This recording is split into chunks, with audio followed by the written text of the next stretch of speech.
third panel discussion is Understanding and Overcoming AI Challenges. Abhilash is a seasoned product management professional with over 18 plus years of experience, worked in startups to MNCs over these years. He is a patent holder and passionate about solving people's problems and creating great product and product communities for the people. We welcome you, Abhilash. Surendra is a seasoned professional with over 25 years of experience, including an impressive 17-year tenure with Microsoft. His dedication to fostering innovation extends beyond the workplace. As an active volunteer for prestigious organizations such as IEEE Society, iFocus, and Colosseum. Through mentoring and his global outreach, Surendra has become a recognized figure in the industry. He is also the author of the book 7th Series AI and is on a mission to empower more than 1 lakh AI professionals. Welcome, Surendra. Nakul is an experienced professional with 18 years of diverse expertise, notably an outstanding 15-year history in product management roles. He directs his passion towards enhancing decision-making, use causes by utilizing AI capabilities within the marketing and debt collections realms to deliver personalized and relevant messaging. We welcome you. Our third panelist, Ramesh Swaminathan, comes with over 2 decades of unparalleled experience in product management. Ramesh currently holds the position of Vice President of Products at RealPage, showcasing a remarkable talent for effectively managing a diverse portfolio of enterprise products. Ramesh is a startup mentor and is a guest faculty at IIITH, teaching product management for the last 3 years. Our fourth panelist, Vijaya Anupama, she boasts of an impactful career that includes diversified roles at renowned firms like Nokia, Accenture, Intuit, and Harman International. Her thriving career as a product manager is currently anchored at Signify. She is a passionate leader, dedicated yoga practitioner, and an engaging storyteller. We are in a stage where we have the opportunity, but now how do we build on these opportunities? Or we call them challenges, but I will call them as opportunities. How do we use these challenges as opportunities and move forward? How much of these challenges are we already aware? And your expert talks or thoughts on how do we, make pace with it and then come up is what we're going to discuss. Right. Starting with you, Ramesh, because you've been with the academics as well as this, right? Once we talk about the first challenge when applying AI is the compliance, the ethics. How do we use AI ethically? There's a lot of data into it, so how do we be in those guidelines and still be concerning to those ethical, how do you see these things could be impacting product managers and how they should be ready for them? Sure, thank you. Thanks. That's a very good question, right? So we in the industry have been thinking about ethics and compliance of data that we collect all along, right from the day we have started collecting data.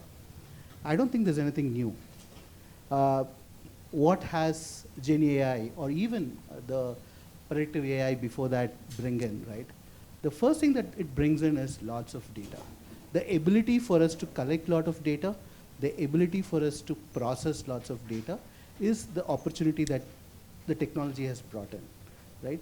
As long as we stay very close to the core data compliance issues that we have always seen, we will be good, right?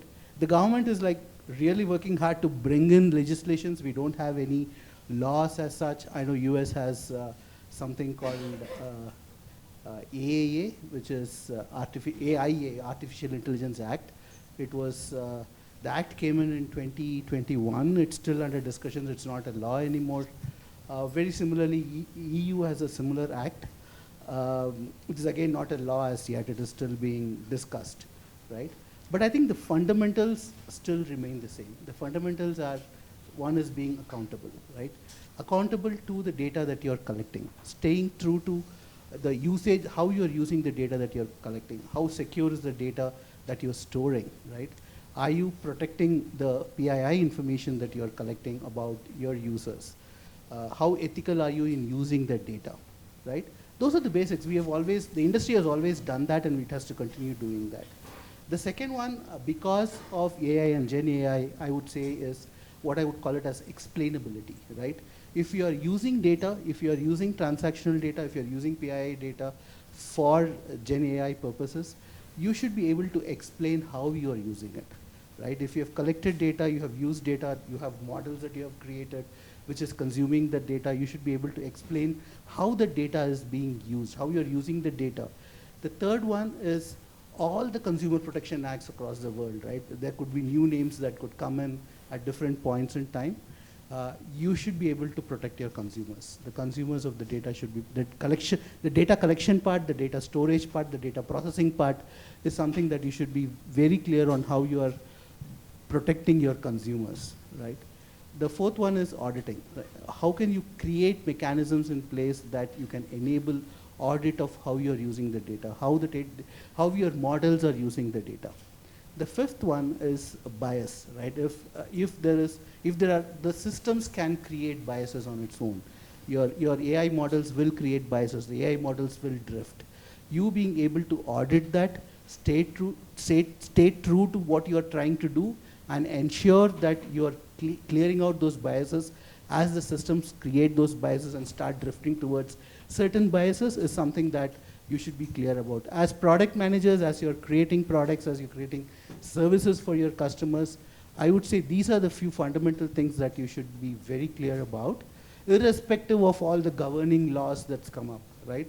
Laws are there to create, guidelines for us, to guard us against all those issues that will come up, right? But as organizations creating solutions and services for our customers, these are things that we should be clear about. I'll end there and take questions. Thank you. Vijay, I'll just build up on that. So you mentioned about PII and how we need to be cautious about protecting personal information. As a product manager, so now if I'm trying to build a system that is going to collect a lot of personal information, right, and I'm trying to build a product that is intended to actually solve the customer's problems, the user problems, I as a product manager, right, what are some tools or some of those aspects that that's already available for me if I can have to go out or is there any specific avenues that I can go to read about these laws, be myself prepared with these laws, so when I'm building them, I can just go, I'm not doing and then failing, then learning it. Rather, I go prepared and then share your thoughts on how we can be cautious about this personal identifiable information. Okay, so good afternoon, everybody, and thank you so much for being here, taking time from your professional, personal time and being with us. If you look at the privacy part of it, you all are familiar with the security statements, right? It's mandatory, irrespective whether the government is asking you to have a policy in place or not. A security statement is a mandatory compliance document that you, as a person responsible for delivering a product in your organization, is responsible for. That comes from your business teams, which is from R&D. You all come together to have the documentation ready. Even if you're going to go and prepare and submit a tenders, unless your security champion comes and gives a go-ahead saying that yes, the product I'm going to sell now is security compliant and it's taking care of all that is needed to protect the data that's coming into your systems, your tenders will not go through. So whether government is implementing it or not, we already are familiar with the delicacy that is involved in storing the personal data, correct? Now last month, the government of India also proposed the Data Protection Act, which was signed off on 11th of August. Okay, and all the interesting part is it's not covered the AA aspects of it. They said the digital data policy, which is going to be coming in a 1 to 2 years time, is going to include AI. Right now, we're only focusing on how do we really ensure that the data that we are collecting, is it rightly encrypted or not, right? And are we giving right kind of access to the people who are supposed to be accessing it? And are we bringing in right kind of authentication factors for those who are accessing it? right? For example, I as a person working for ensuring for responsible for global markets for the product I am responsible for, I just can't download an email ID of my client and then just send it across, because that's a violation. So we have the security audits coming into picture, questioning me on regular basis, because we do a frequent product upgrade. So they come and ask us, show us if because of some feature development, are there any deviations that you're introducing as part of the previously baselined and approved security statement, where we're going to capture all the data, right? So we need to be particularly aware of it, and there is a reason behind doing this. Now, with Gen AI or anything related to the artificial intelligence coming up, the question is how, with human, I mean, no matter, this is what I strongly believe, no matter how many AI versions are coming through, we need to use them as our co-pilots, like our previous speakers mentioned. End of the day, it is a product manager's power to decide whether they want to give access of the sensible data to the AI systems they're developing. Okay, so it's a collective decision, and we as humans have a powerful tool called common sense. We need to use that very diligently to make sure that what kind of data you want to classify as what, and what is that you want to give out. Make sure it's your responsibility to see that right kind of access are there, you're retaining it as per the requirements of your customer, and right access controls are in place, encryptions are in place, both in static and in transit as well. And everything, and every company come up with their own ways of how they want to manage these tools. For example, in Signify, we have our own tools, but I won't be able to reveal the names of it right now. But yes, this is mandatory, and we all as responsible PMs here need to make sure that we understand the urgency and need of it. Not only just waiting for government to come up with the proposals, because then it's more going to be, hey, there's a government waiting there, it's going to penalize you, because there is also an exemption that's been called out, saying that if a company is defaulted twice in not meeting the guidelines that are part of the data protection, you will be barred from the business. Do we really need to wait until then? No. We know that something is coming up, you can't work without it, it's a need of the hour. But let's do what we can do as a project managers, prioritize using our common sense, and we can solve the problem together. Thank you. Thanks, Vijay. But you mentioned about how the data has. So now that is one of the challenge for doing it. But coming to you, Surendra, coming from Microsoft and being in the industry for long, so you've seen the industry evolving with and taking on a lot of challenges and catching up with these trends. What do you see as the challenge, your key challenges for whether you're a Microsoft level company or you are a startup? We have some startups here. What are those challenges any company would face, and how do you think we should be ready with that, and how do you tackle with them? Of course, in applying AI. and before you answer, let me, Surendra is also an author, as Shweta mentioned, on 7 Sense AI.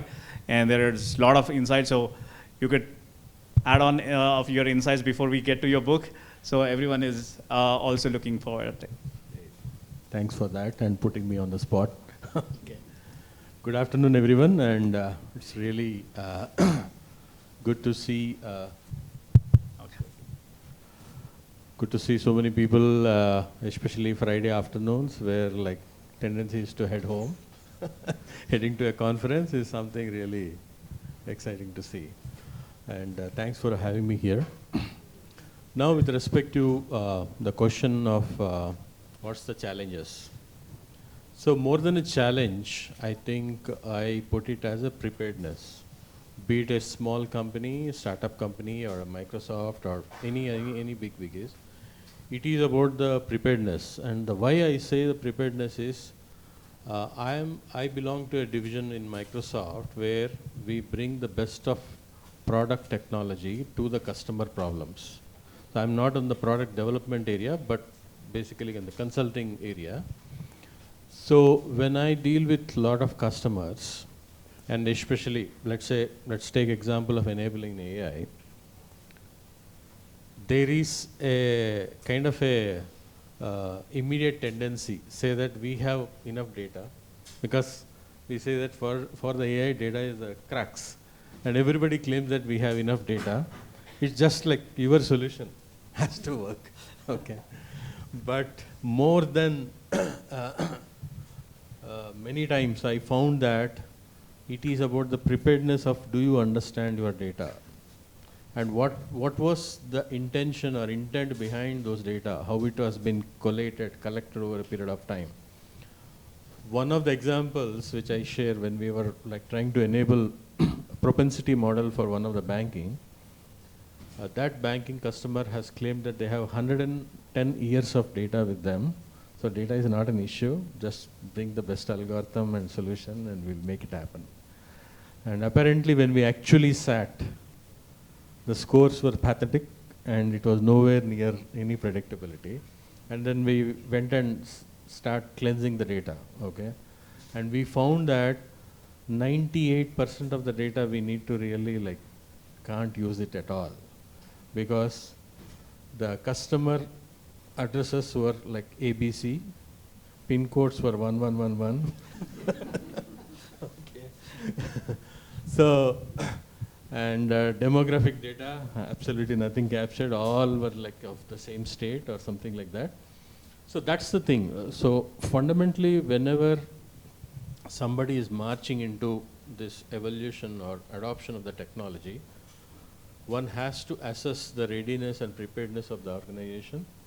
And if I would basically say that that is precisely been my experience where I captured as a part of my book as well, where based on whether the company is, you have to ask yourself, is it an on-prem centric company? Are you a cloud native company? Are you into a digital native kind of an organization, being a startup, okay? And based on that preparedness, you can define your milestone. If you are very, very on-prem centric company, very much operating on API data and very, very huge landscape of data assets, start with actually collating the data, identify data as your new revenue, new model. And one of the first steps is to identify the data and then identify the person and personnel who are actually operating with data. So I would basically recommend start with your operations teams, okay, and the customer-centric teams, and create your data platform. That itself is a big milestone, okay. True. And once you know that you have the data and the knowledge about the data, which is a metadata, that's where you can do wonders of actually going through them, enabling the search, getting the insights of past history, what has happened, enabling the BI. So I always call this as, like, first enable your BI, run the enterprise with BI, and then you evolve into AI, okay, BI to AI. Because as much as you want to run your entire organization with an intelligent driven organization, but AI always have one or two those hero use cases, which we call it. But first thing is need to be a data-centric organization. That's where like you start your journey. And irrespective of whether it's a small company or a big company, that is where the journey starts. And I have basically over the period of time discovered this magic formula, which I'm going to share with you. Before starting any major project, any digital transformation, start with MVP and time box that MVP. And what's the time box? I basically experienced that you have to establish your value proposition within 6 weeks of your ideation. So debate, discuss, identify those use cases. Within 6 weeks, try to establish MVP. After 6 weeks, give another 2 weeks to realize whether it works or not. And whenever I saw anything going beyond 8 weeks to establish the value, leads to frustration. So you have to basically time box it between 6 to 8 weeks, see if it works. If you would have lost, you lost only 8 weeks. Yeah. If you would have gained, you would have really laid out a roadmap for the rest of the organization. Amazing, amazing. Thanks for sharing the secret sauce.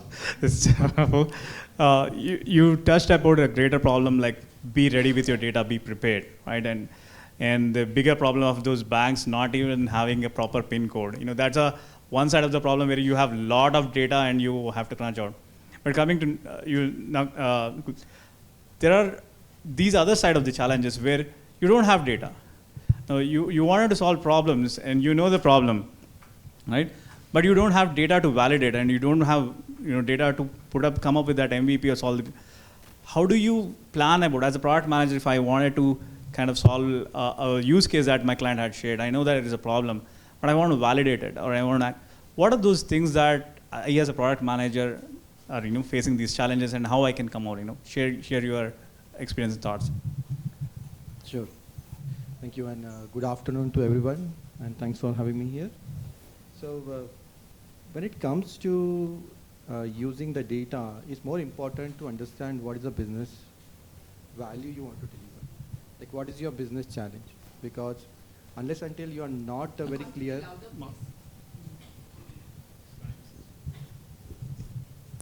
Hello? Yeah, it's forward.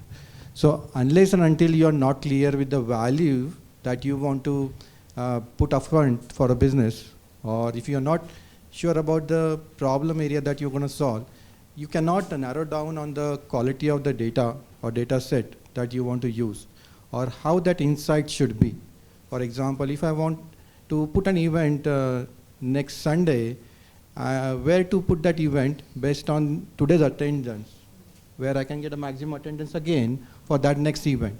So that kind of insight can be only built if I know what is my next move, what I want to achieve. And for that outcome, what are the data elements I want to identify? Now, if you do not have this data set, then you need to work on it. And in today's world, you also have some predefined models for startups to use those data sets. I bring that analogy of a student who is getting graduate in college, who gets trained on a particular domain. By going to an academics, he learns some topics, and he gets some domain experience. But consider fine-tuning at the next level where he is getting postgraduate, wherein you already have a pre-trained model, in case a scenario is where you do not have a data set, but you know the problem area, what you want to solve. So build on that domain with a specific requirement that you have, and try with the sampling. The approach that we are discussing, like give six weeks to try out how your data is performing, whether it is delivering the appropriate results that is accurate enough and transparent, where you can communicate how you are reaching out to a outcome. Can you make it explainable? So those are the very important aspects that we are discussing today about using an AI, because it is easy to put a black box, but that cannot be adopted well by business. Thank you. Thank you. Can you hear me?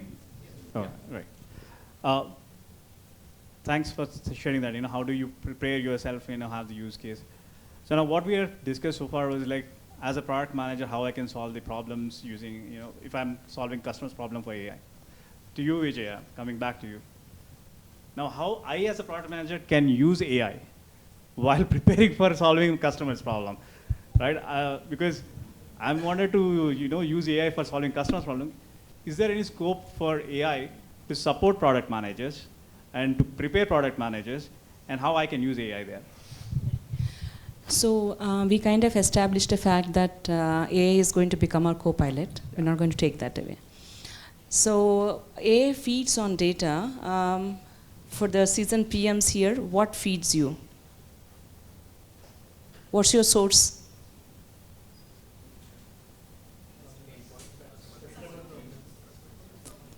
Right. So we're basically talking about market analysis, right? So AI is going to help you to capture the data. So we can start from there. Because as a PM, you are end-to-end responsible. I was just talking to Surendra about it. It's going to start with cradle to the grave. Your responsibility starts somewhere, and it's going from the starting of the resources, defining the problem, until it's going to go into the end, where it's going to fill the landfilling, right? So first and foremost thing is, how and where do you get your problem definitions from? That is from your markets. So use those tools available, research tools available in AI area to try identify the problems that are of interest to you and to your organization, and where there's a maximum impact. Now from there, now we're going to, let's say problem is defined. What is that we're going to do next? Now it's become part of your roadmap. Now I want to do faster prototyping. Like you said, we need to find out if the MAP is going to happen in 6 weeks, because the moment you go and tell your development team, hey guys, 6 weeks to you, and I want an MVP out of it, this is what the business value I'm looking out for. What will they say? Not possible, right? So we're saying have our AI systems in place, because AI is also going to help you with coming up with prototyping much more faster than a normal development team is going to be, right? Use them for your benefit, you know, come up with some kind of simulations that are going to validate the thought or idea and the value that we think we can achieve. And the third one is in terms of personalization. Although we all wanted Louis Vuittons or Gucci bags and everything, we all wanted to have personalization. I want my bag to look different, even though I would have paid 70,000 rupees for a Louis Vuitton bag, right? Now, how do you bring in that kind of personalization? Try to understand that from AI, because AI is going to help you once you have the enough amount of data set to validate your thoughts, bring up with the customization. So for example, I worked with BMW, I can speak about it, right? They also have the option of customizing your car. We're not talking about just a Louis Vuitton bag here. You can come up with a customization for a BMW car that was launched, for example, iNext, that was launched in 2021. I had an opportunity to work on the communications module for that. You can go and personalize that car for you. So that amount of personalization is possible, and end of the day, your NPS is going to be high, you have a smiley, happy, and a customer who's going to come back to you. The fourth one is about preventive analysis. I was just talking to Priyanka here. Hey Priyanka, we can predict anything and everything, not the traffic on the roads. It's difficult. I mean, the day we can achieve, this is the amount of time it's going to take you to from this destination, that destination, at this given amount of time, right? So let's use that, see that what kind of preventive analysis that we can bring onto the table, so our maintenance costs can be reduced. We know the problems first, then the customers are reporting it, and then go about giving them a value, saying that, hey, we have a fix available, we do a OTA, it's going to be taken care. So that's a happy customer for you. And then last one is about major of the companies, especially in the semiconductors, have faced is the chipset shortage. It's still ongoing, started during the COVID, and it's still continuing, right? So this is basically about how do you identify your supply chain? Okay, what alternate sources are available for you? How can you support your supply chains with different AI modeling techniques? So, you know, they can look out options and then make sure that even if there is a delay, but we're still going to meet our extended and stretched deadlines, that we can do that, right? Before I end that, I strongly believe in sustainability, okay?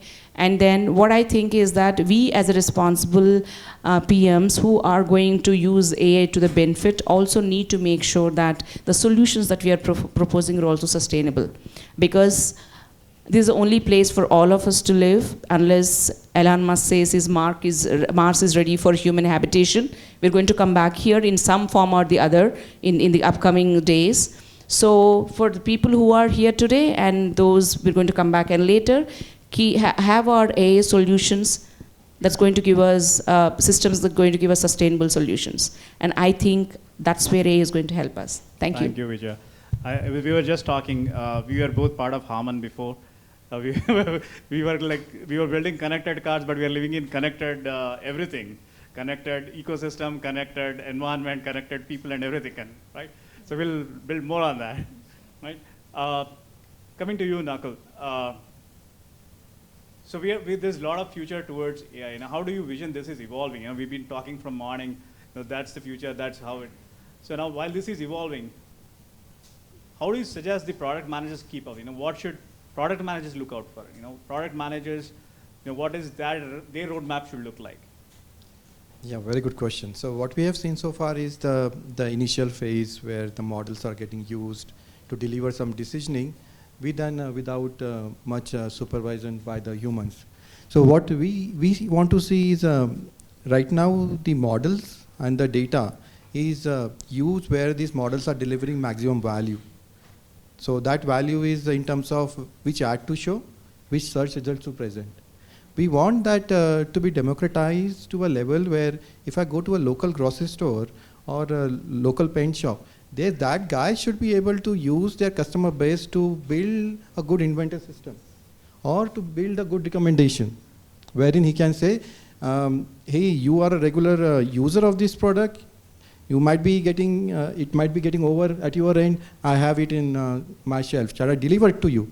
Can he promptly come and solve that use case? So we want to make sure that that level of simplification should happen. And I feel like that will happen not very soon, but by 2030. Thank you.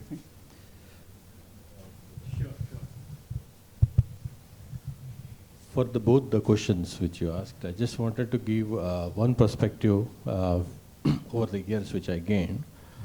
The product leader or product manager, it's a very, very unique role.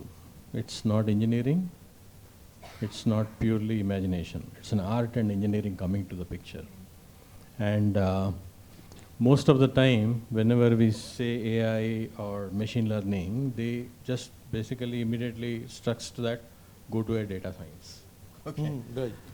Which is one of the most wrong notions to start with. It is not about the AI which is going to solve the problem. It is about what we want to achieve and what is the purpose it's going to meet. AI is just an enabler or a tool. And that's where the product manager can have his imagination and intuition to be bought in first, use AI to validate whether that intuition or the imagination which he or she is putting together is relevant or not.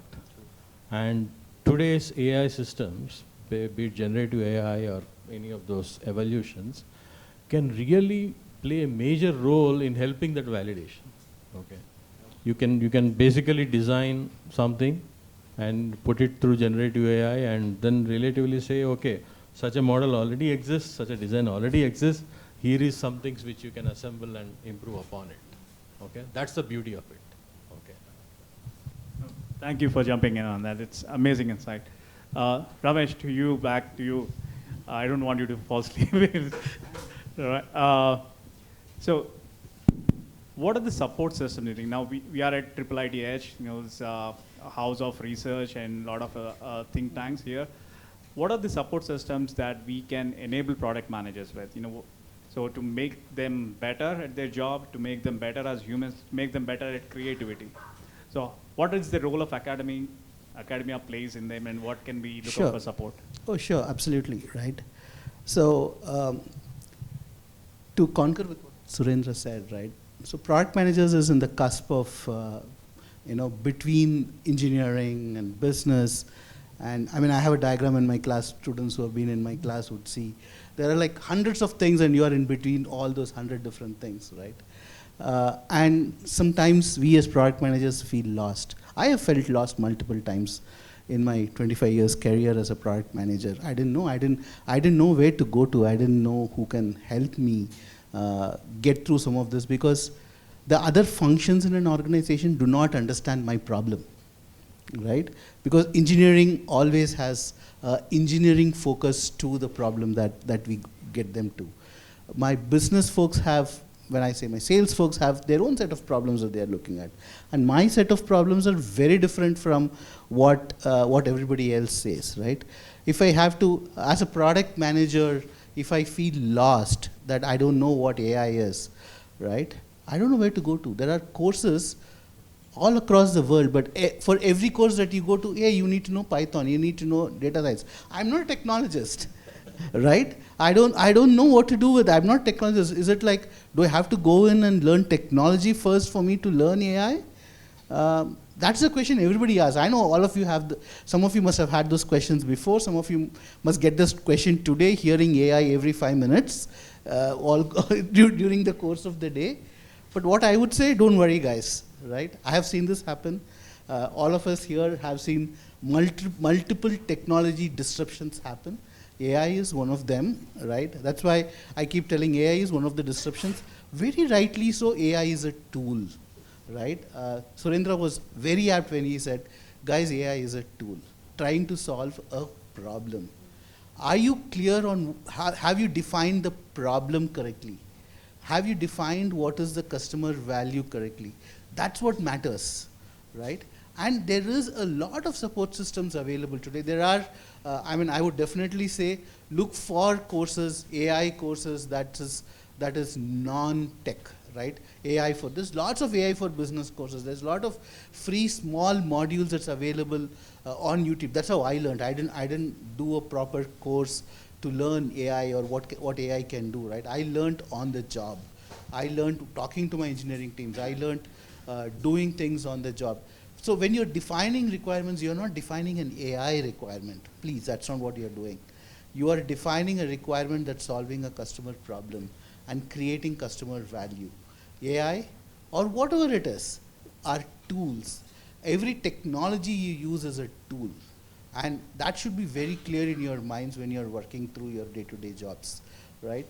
Use technology as tools, and tools are to enable you to complete a business function, and your role as product managers is define what that business function is, right? And there are AI tools available out there. There are ChatGPT is going to help you a lot. There are lots of those ChatGPT tools built today, which is going to help product managers. One of my product manager, I have a big product management team at RealPage. A couple of them are sitting here, right? They have shown me that they can write user stories using ChatGPT. They can give a requirements to ChatGPT, and ChatGPT gives you a user story. Perfect, great, right? Makes my job easier. Maybe as a leader, I can hire 2 less product managers now. Putting jobs at stake. So to get back, is that going to take away a job of a product manager? I don't think so, right? Because again, AI needs people to actually work with, right? I have lived long enough where when computers were introduced, I remember there was those days when outside SBIs and LICs of the world, there used to be those big agitations happening that computers are going to take my jobs away, right? Did it take jobs away? It actually brought in jobs, right? We all grew, and AI is going to help us grow, right? And we'll have to find those areas where AI can help us grow, right? And there are definitely academic tools available. There are courses available out there. You could spend time, money, and you all should invest, right? I mean, as product managers, we all should be investing some time for ourselves, for us to grow. Because remember, if we grow as product managers, the organizations that we work in grow. We are in the front end of innovation in our organizations, right? If we don't drive innovation, nobody else is going to drive innovation in the organization, right? That's why it's very important that we spend time, concentrate, spend time, put it in your calendars to spend time to learn AI. Not technology, but usage of AI. How can you use AI? How can AI be used in your specific domain, industry area you are in? That's where you should be spending time on, right? And there are definitely tools available out there doing that. Thank you. I wanted to give more chance to our folks to ask questions, but on a lighter note, right? So someone stole my question that I wanted to ask in the morning session, so I'm going to flip that now. So if we know this traffic problem that we have, right? So you're talking about that, how do we use it? You kind of had a Hyderabad too while reaching here, right? So if we have some of the AA solutions already, but let's say if you have to solve one of the people problem that's day to day in our life, right, and go crazy about it, how crazy would you go using AI? Want me to start? Wow. That's an interesting one. Too many in my list, okay, but let me pick one. I think what we have today, prevailing pattern, is like 5-day work week, 2-day weekend, right? But hardly even those 2 days is kind of ends up with a lot of chores. I see a lot of people too much stressed about careers, too much stressed about work, too much stressed about managing stuff. So if I really had a chance, and I think I do have a chance, to flip that up. So I want to make like 2-day work week and 5-day my time. I love it. That would be my value prop. Okay. You have audience.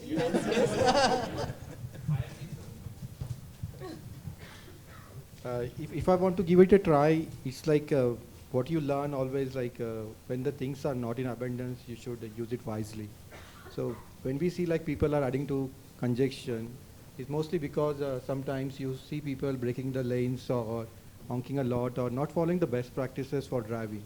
So if you can use AI, IoTs, everything together to identify potential candidates, to train them better, to follow the best traffic rules, and incentivize people who are doing in the right way, so that you can get people use and avoid congestion. I want to go crazier than Surendra. Surendra wants to go to office, wants to work 2 days a week. I don't want to work at all. Why? So I really want to create a digital virtual twin that can work for me. Why am I working, right?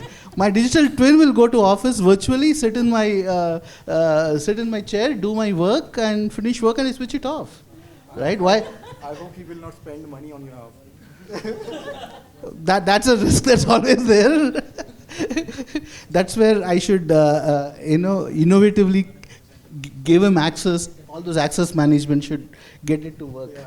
I will not give him access to my credit card. Vijaya, you'll. Yes.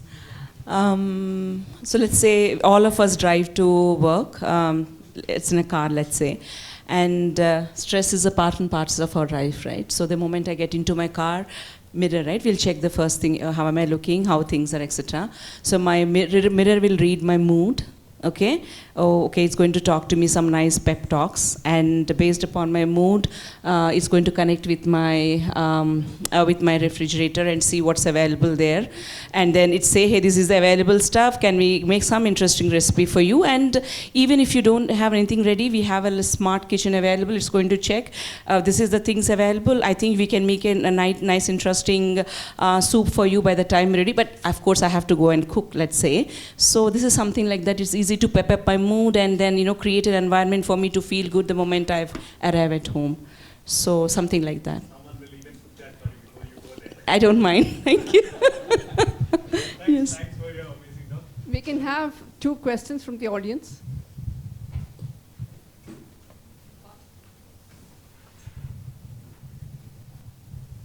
Hello everyone, this is Ananya. I'm from ADP, lead product managers.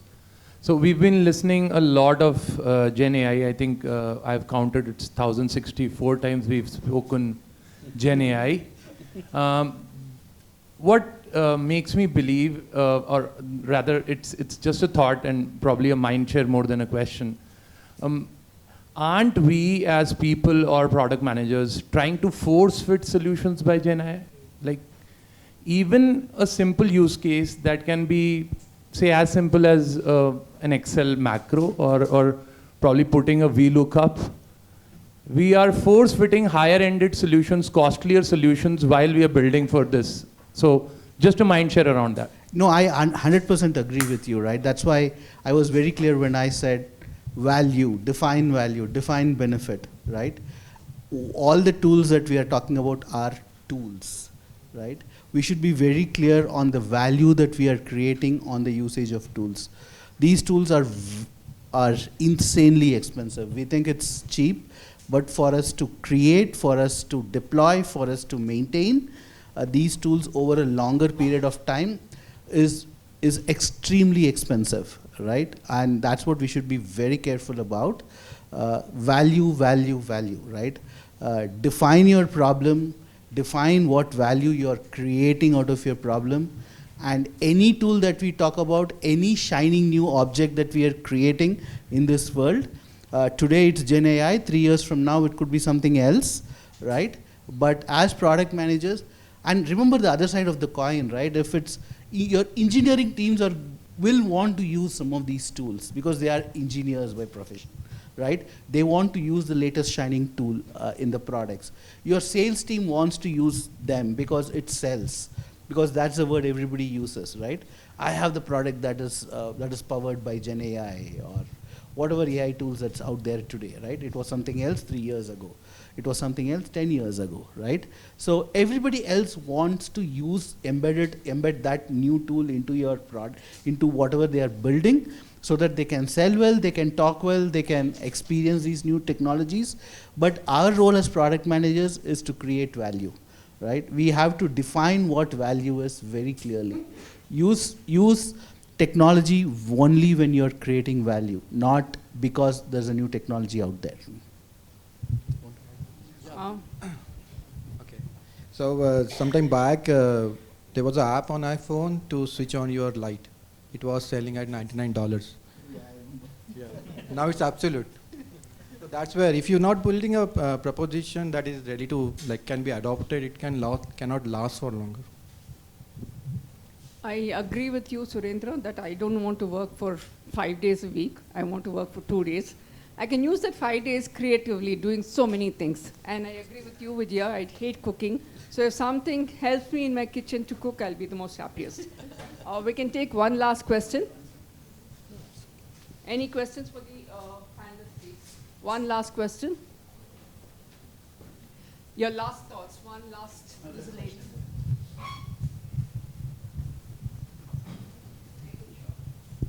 Hi everyone. I would use ChatGPT for make it short. So, what kind of relationship do you think we should have between data scientist and AI product manager? Let me take a shot at it. Yeah. It's a very important question, and it's very essential to understand where the data science fits in on overall game of things. So I was actually debating on this and did a lot of kind of brainstorming with a couple of folks. There are, if I would say, there are like 4 segments. And those 4 segments are actually influenced by different people in the organization. One set basically are the market researchers, stakeholders, management team. I call them as decision science team. They are the ones who make the decisions, help us make decisions. Once those decision science team comes back with what's the right thing to do based on the competition, based on what's the sentiment in the market, what the product people are looking for, you start collecting the data relevant to that value prop, and then that's where you give it to data science team. So data science team will basically take the subset of all that market research that has been done and simulate a product, simulate a forecast of what is possibility. And story doesn't end there. Then comes the engineering team, the architects, developers, consultants, who I call it as like data engineering team, which basically takes what data science has created and really bring it to the life, which gets into production. And that's where the operations team comes into the picture. So now you see like where the data science fits in the overall game of things. So it is the decision science team who basically defines the North Star. It is a data science team who gives what is a possibility. It is the engineering team which makes it a reality. It's the operations team which basically sustains the life of that of the system. Very, very well explained, right? Because we are grappling with this problem today. I think every large company is grappling with this problem where the data science team should be placed, right? Is it an engineering function? Is it a research function? Is it a innovation function? Is it a operation function, right? We don't know yet. I mean, we haven't solved it in our company yet, right? But then it's a very important function. We know that, right? And every part of the organization need to transact with that function, right? There have been instances where our data science team have come up with an innovative idea that has become a product, right? While there are cases where our data science team has been a solution provider for a problem that we have created, right? So it's a mix of all, but I like the approach that Surendra mentioned. There is a structure to it, right? I think that's really amazing. Thank you, Surendra, for that. You can have one line of one sentence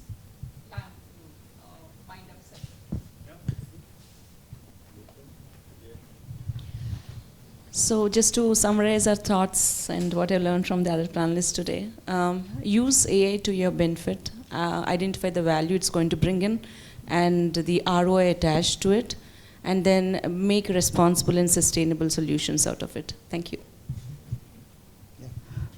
For me, as product managers, don't get overwhelmed by AI. Don't get overwhelmed by all the right attention that all kinds of AIs are getting at this point in time, right? Try to maximize the usage of it. Try to figure out how it can make your life easier in your day-to-day jobs, one. And two, how you can use these new technologies to make your end users' life easier. Value creation is important, and it's your job to identify how you can create value from the technologies that's getting created. That would be my takeaway from this discussion. Thank you. Thank you. So, human decision-making capabilities and the intuitions that we have cannot be replaced by Gen AI. But you can always use Gen AI to speed up the way you are making decisions, to speed up the way you are doing the subsets of activities which are related to product management, be it risk analysis or presenting the status of your projects, or summarizing where you are in your journey. So that kind of things you can see how effectively you can utilize. Great thoughts from the panel, and if I would basically put my kind of thought behind that, I think this is the realization of something called collaborative computing, where it's not about one software company creating a solution, you using it. It is about everybody has to collaborate. AI cannot succeed without adoption, without collaboration. So it's your idea, my idea, leading to a better outcome. So this is the phase. We're all part and parcel of this collaborative computing. Thank you, everyone. So my takeaway is what you all gave me. I probably would summarize, but you are all summarizing it. Whether it is 6 weeks, the secret sauce, or whether it is how academics can, keeping up to the speed, keeping people at the center, and also being, in the ethical lines and guidelines. Great thoughts. Thanks for sharing this. This is an amazing time that I spent. We'll take on more from here. Thank you. You've been an amazing audience. Thank you so much. Thank you, Abhilash. To stay informed about the startup ecosystem, subscribe to My Startup TV.